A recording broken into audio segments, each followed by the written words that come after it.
CBS 시청자 여러분 안녕하십니까? 윤석전 목사입니다. 오늘 또 제 옆에는 우리의 궁금증을 시원하게 풀어주실 오택현 교수님, 왕대일 교수님 나와 계십니다. 교수님들 나와주셔서 감사합니다. 이번 주간에는 고난주간입니다. 예수께서 이 땅에 오셔서 우리의 저주와 질고와 질병과 죄악을 담당하시고 온갖 고난을 당하시고 십자가에 달려 죽으시고 3일 만에 부활하셨습니다. 저는 승리자입니다. 예루살렘에 역시 예수 그리스도와 같은 고난의 역사를 가진 예루살렘 성전, 수많은 고난 속에서 오늘까지 왔습니다. 이 모든 고난을 지난 뒤에 바로 주님이 내 안에 역사하시듯 하나님의 성전은 우리 안에 이루어졌습니다. 예루살렘의 고난의 역사의 현장, 우리 화면으로 한번 보시겠습니다.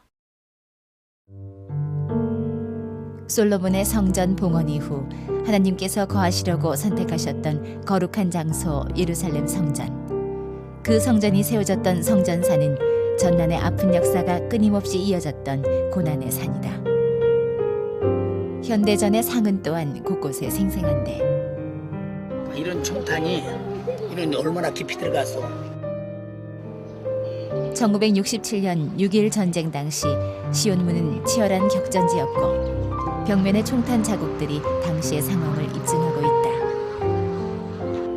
무장한 군인들이 여전히 거리의 모습을 채우는 것도 전난의 역사가 남긴 아픈 흔적이다.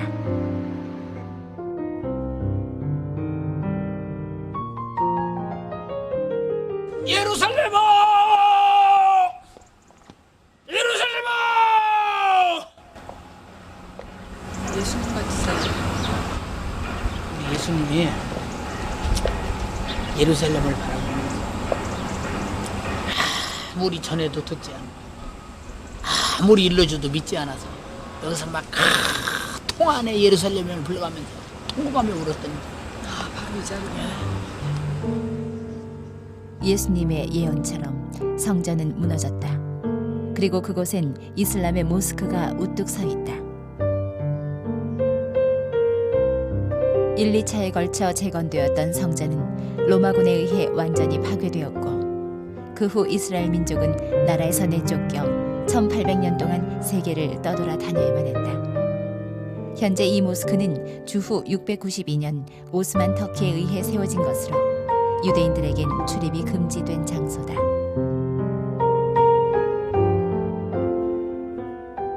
그러나 이곳엔 아브라함이 이삭을 바치려 했던 번제 바위가 있는데 모슬렘은 이 바위를 모하메드의 승천터로 믿고 있다. 성전산의 황금 사원은 예루살렘 성전이 겪은 전난의 산물이었다. 오늘 우리는 그 예루살렘의 성전의 역사를 잠깐 화면으로 봤거든요. 우리는 교수님들의 설명을 들으면서 그 역사를 한번 살려봤으면 좋겠습니다.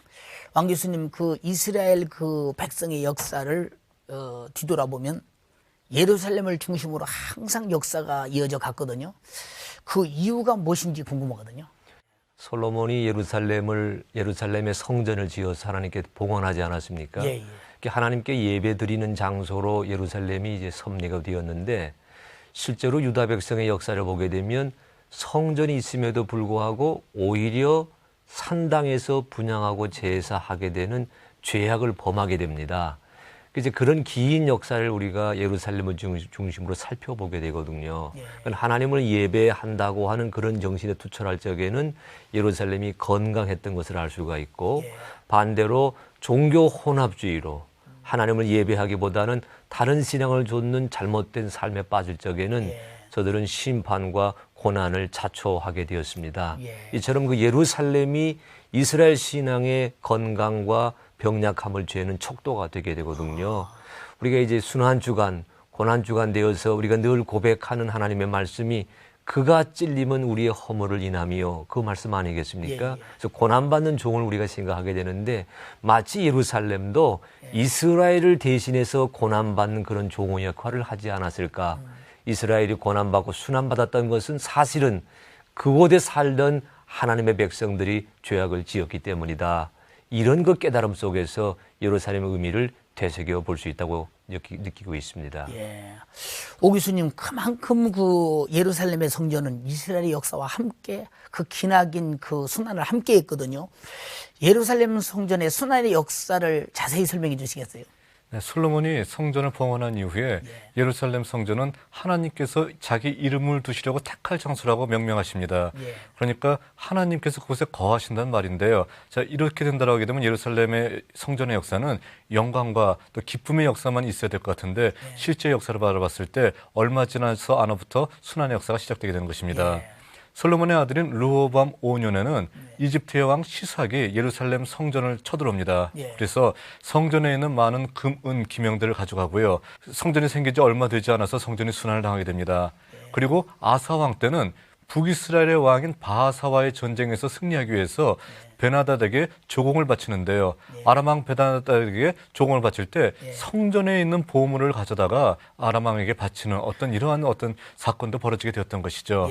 자, 그런데 이러한 것보다 왕정 시절의 성전의 순환 가운데 가장 중요하고도 슬픈 역사는 하나님의 백성들이 그곳에서 우상을 섬겼다는 것, 이것이 더 큰 순환의 역사라고 얘기할 수 있을 것입니다. 특히 이 일에는 왕들이 앞장섰습니다. 므낫세를 비롯한 왕들이 아수르의 1월 성신의 제단을 그곳에 세워놓고 바알과 아세라를 그곳에 세워놓고 하나님 외에 우상을 함께 더불어 섬겼는데 이것이 성전의 순환의 역사 가운데 가장 슬픈 순환의 역사라고 얘기할 수 있을 것입니다. 그 이스라엘이 어려움을 당할 때마다 보면 왕들이 하나님을 배신하고 우상 숭배하고 하나님을 불순종하고 떠날 때마다 참 비참한 저주가 임했거든요. 오늘 교수님의 말씀을 듣고서 우리가 다시 한번 이 시대에 어떤 어려움과 고통이 있어도 하나님으로 살려고 하는 노력, 이것이 얼마나 중요하지 않나 이렇게 생각되어집니다. 예루살렘의 그 성전의 순환은 바벨론 포로기에 가서 본격적으로 이루어집니다. 그럼 이 순환의 역사가 살아 숨쉬는 그 성전터를 우리 한번 직접 만나보시겠습니다. 유대인들의 두드러진 특징은 역사의식이다. 그리고 그 역사의식의 본향은 바로 성전이 있던 성전산이다. 이슬람 모스크가 위용을 과시하지만 이곳은 여전히 옛 성전의 요람인데 이미 자리 잡은 모슬렘 제단을 밀어낼 수는 없었다. 그래서 이스라엘 민족이 세운 자선책은 땅속으로 들어가는 것이었다. 1967년 이후에 지하 발굴 작업에서 성전 지성소와 이어진 통로를 찾아냈다. 현재 이곳은 유대인들의 최고 기도처가 돼 있다. 위대한 왕 다윗의 별이 빛을 발하는 지하 성전 통로. 이렇게 그들은 땅속에서 남아 성전을 되찾았던 것이다.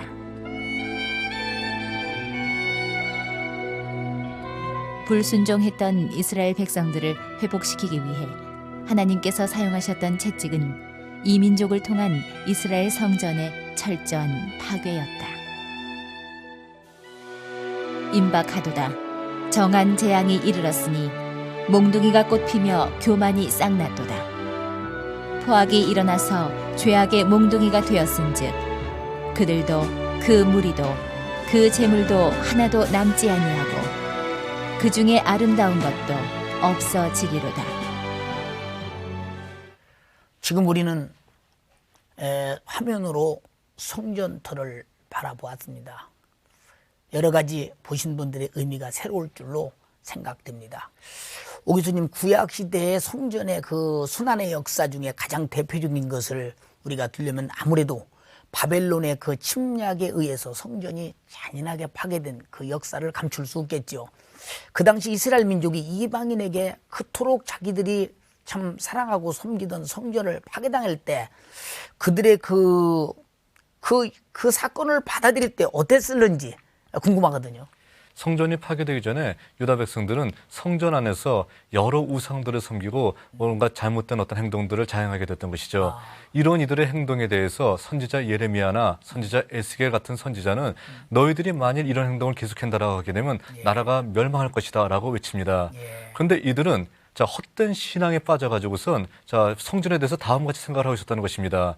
성전은 하나님께서 이름을 두시려고 택하신 장소이기 때문에 우리가 아무리 잘못을 해도 절대로 망하지 않는다라고 생각을 하고 있었던 것입니다.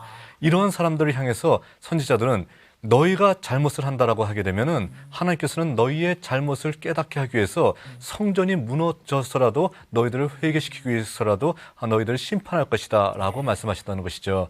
자, 선지자의 말씀이 이루어졌고요.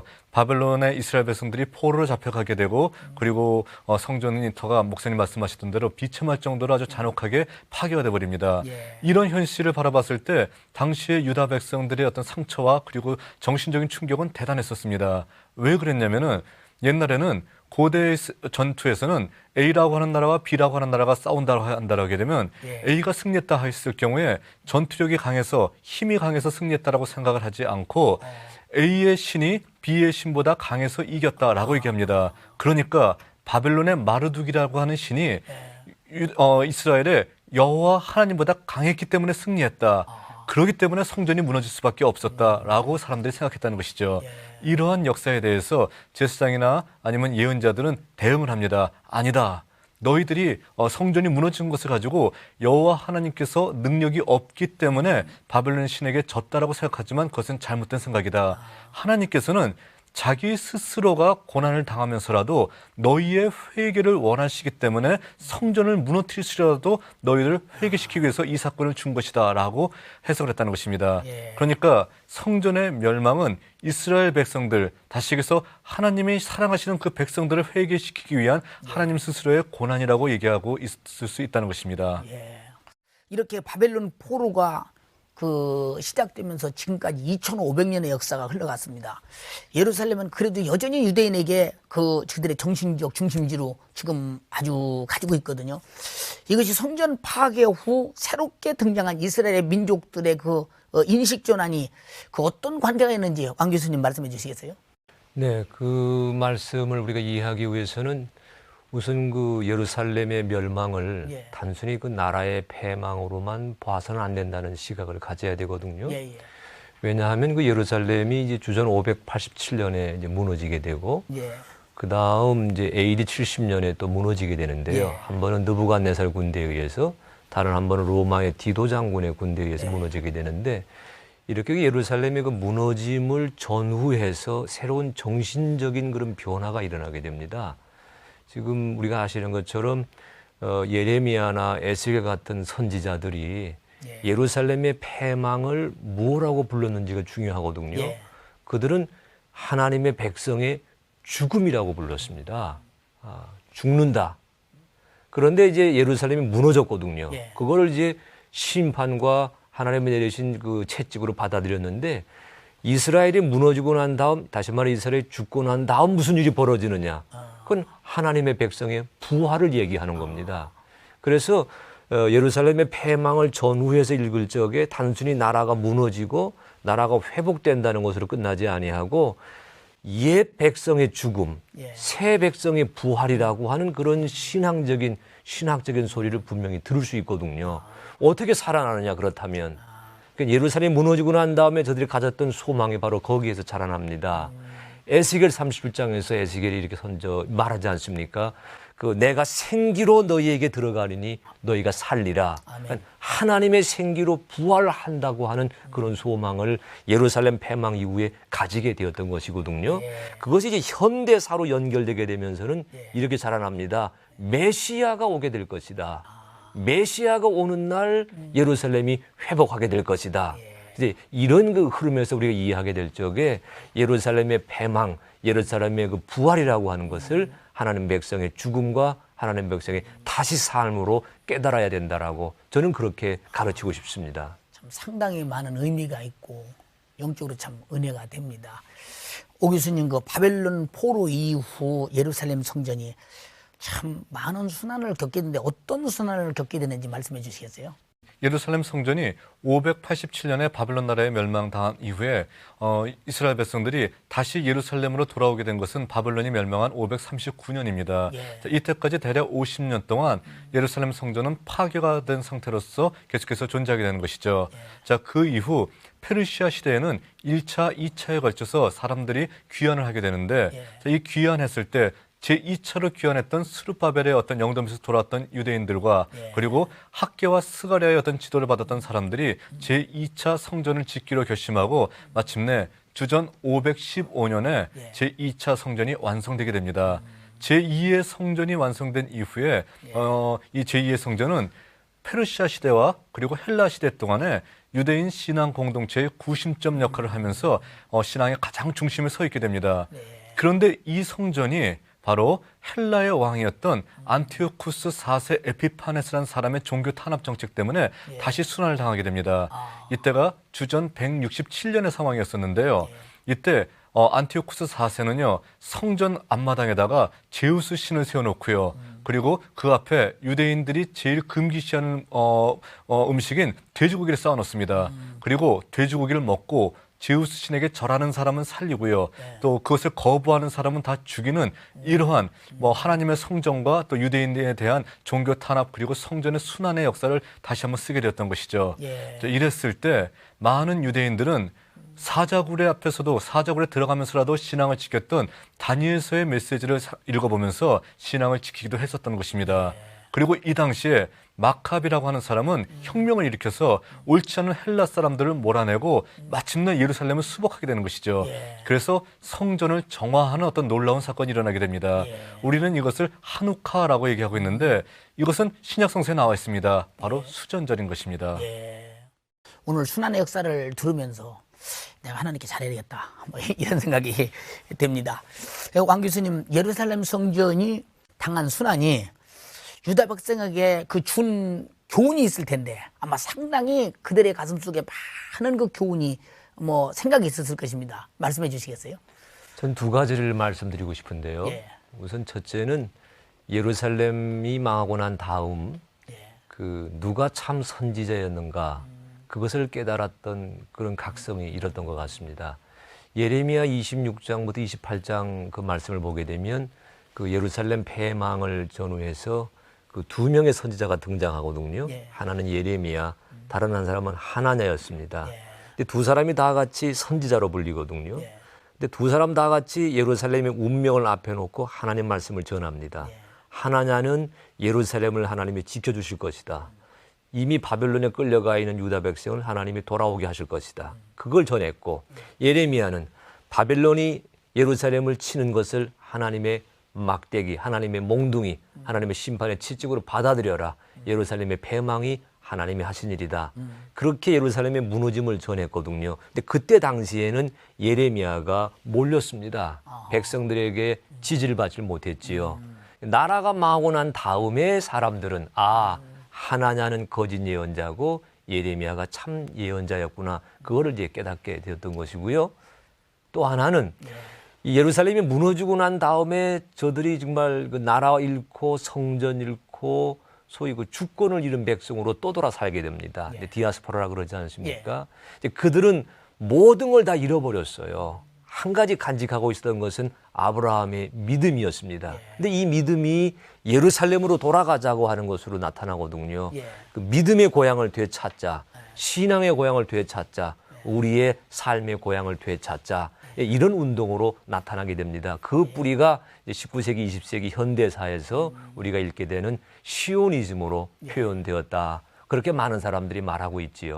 지금도 교수님 말씀하신 것처럼 옳은 소리, 바른 소리, 책망의 소리는 잘 안 들으려고 하지 않습니까? 칭찬하고 잘 된다고 하고 좋아하는 소리를 듣기를 원하지 않습니까?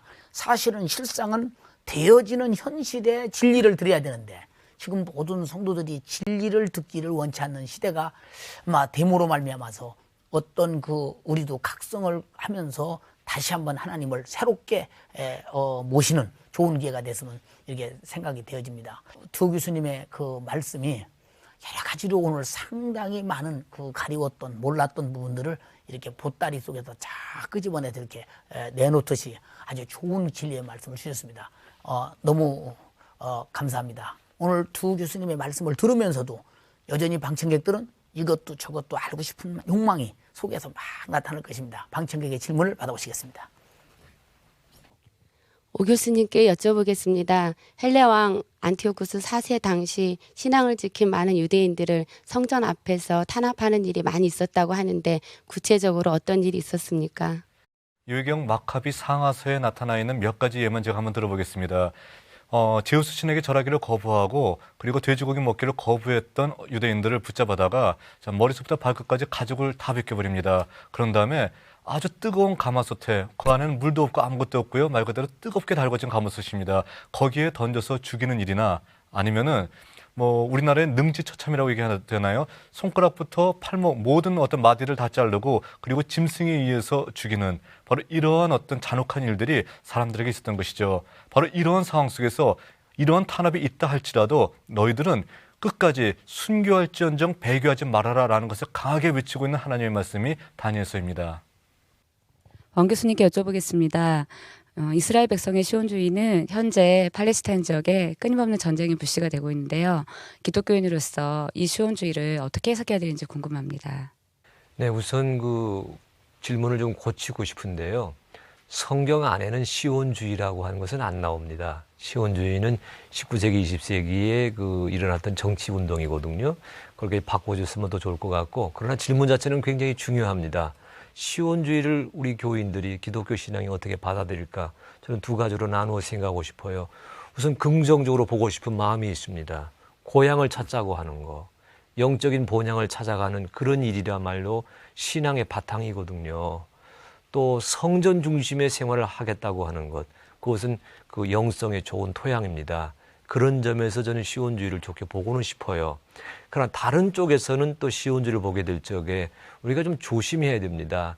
이건 유대인들의 고향 찾기이거든요. 구약 성경이 전 세계인의 종교가 되었던 것은 유대계 때문에 된 것이 아닙니다. 기독교 신앙이 구약 성경을 전 세계인의 가슴에 안겨주었거든요.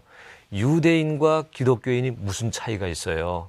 저는 그 중에 하나를 이렇게 꼽고 싶어요. 산상수훈 가운데 화평케 하는 자는 복이 있나니 그러지 않았어요. 그가 하나님의 자녀로 불리거든요.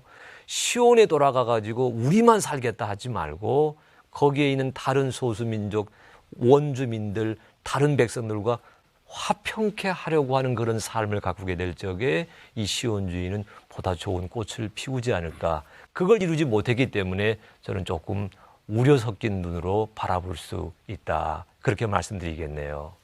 두 교수님들의 그 해박한 지식 속에서 참 알고 싶은 것들이 많이 드러났습니다. 너무 통쾌하기도 하고 또 너무 은혜스러웠습니다. 두 분 말씀 너무 감사했습니다. 감사합니다.